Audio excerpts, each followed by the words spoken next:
വടകരയിലെ വാഹനാപകട കേസിലെ പ്രതി ഷെജീലിന് മുൻകൂർ ജാമ്യമില്ല. കോഴിക്കോട് സെഷൻസ് കോടതിയാണ് മുൻകൂർ ജാമ്യാപേക്ഷ തള്ളിയത്. വിദേശത്തു നിന്നാണ് പ്രതി ഷെജീൽ മുൻകൂർ ജാമ്യാപേക്ഷ നൽകിയത്.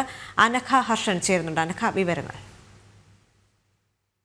വടകര ചോറോട് 9 വയസ്സുകാരിയെ വാഹനമിടിച്ച കേസിലെ പ്രതിയാണ് ഷെജീൽ. ഈ ഷെജീൽ വിദേശത്താണ് നിലവിലുള്ളത്. വിദേശത്ത് നിന്നുകൊണ്ട് തന്നെയാണ് കോഴിക്കോട് പ്രതി മുൻകൂർ ജാമ്യാപേക്ഷയ്ക്ക് നൽകിയത്. കോഴിക്കോട് സെഷൻസ് കോടതിയാണ് ഇപ്പോൾ ഷെജീലിന്റെ ജാമ്യാപേക്ഷ തള്ളിക്കൊണ്ട് ഉത്തരവിട്ടിരിക്കുന്നത്. മാത്രമല്ല, കഴിഞ്ഞ തിങ്കളാഴ്ച ഈ കേസും അപകടവുമായി ബന്ധപ്പെട്ട് പോലീസ് ഒരു അന്വേഷണ റിപ്പോർട്ട് സമർപ്പിക്കുകയും ചെയ്തിരുന്നു. ഈ വാഹനാപകടത്തിൽ പരിക്കേറ്റ ദൃശാന ഇപ്പോഴും അബോധാവസ്ഥയിൽ ചികിത്സയിൽ തുടരുകയാണ്. ഈ പ്രതിയെ തിരിച്ച് നാട്ടിലെത്തിക്കാനുള്ള ഒരു ശ്രമം അന്വേഷണ സംഘത്തിന്റെ ഭാഗത്തു നിന്ന് ഊർജിതമായി നടക്കുന്നുണ്ട്.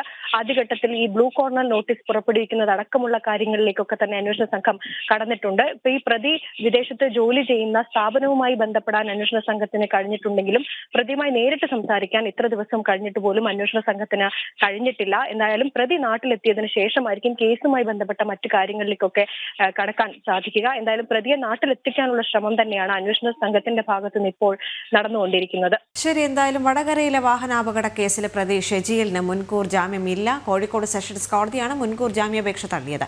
വിദേശത്ത് നിന്നാണ് പ്രതി ഷെജീൽ മുൻകൂർ ജാമ്യാപേക്ഷ നൽകിയിരിക്കുന്നത്. അനഘ ഹർഷനാണ് വിവരങ്ങൾ നൽകിയത്.